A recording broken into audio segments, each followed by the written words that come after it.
પાટણ જિલ્લાના રાધનપુર નગરપાલિકા કચેરી ખાતે દેશના 80મા સ્વાતંત્ર્ય પર્વ નિમિત્તે 15મી ઓગસ્ટની ભવ્ય ઉજવણી કરવામાં આવી હતી. રાષ્ટ્રભક્તિના માહોલ વચ્ચે રાધનપુર નગરપાલિકાના પ્રમુખ ભાવનાબેન વિક્રમભાઈ જોશીના હસ્તે ધ્વજવંદન કાર્યક્રમ યોજવામાં આવ્યો હતો.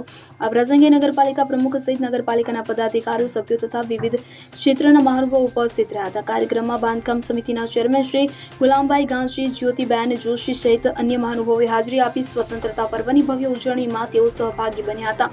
ધ્વજવંદન બાદ ઉપસ્થિત સૌએ રાષ્ટ્રગાન સાથે દેશ પ્રત્યેની એકતા, અખંડિતતા અને રાષ્ટ્રપ્રેમની ભાવનાને ઉજાગર કરી હતી. સમગ્ર કાર્યક્રમ દરમિયાન દેશભક્તિના નારા અને રાષ્ટ્રભાવનાથી નગરપાલિકા કચેરી પરિસર ગુંજી ઉઠ્યું હતું. આ પ્રસંગે નગરપાલિકા પ્રમુખ ભાવનાબેન જોશીએ સૌ નગરજનોને 80મા સ્વતંત્રતા પર્વની શુભેચ્છાઓ પાઠવી દેશના વિકાસમાં સૌના સહયોગનું આહ્વાન કર્યું હતું. તો રાધનપુર નગરપાલિકા કચેરી ખાતે યોજાયેલી આ સ્વતંત્રતા પર્વની ઉજવણી ઉત્સાહ અને રાષ્ટ્રભક્તિના માહોલ વચ્ચે સંપન્ન થઈ હતી.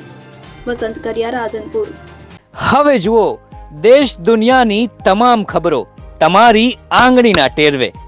ઉઠાવો મોબાઈલ અને Google Play Store પરથી ડાઉનલોડ કરો અમારી CN24 ન્યૂઝ મોબાઈલ એપ.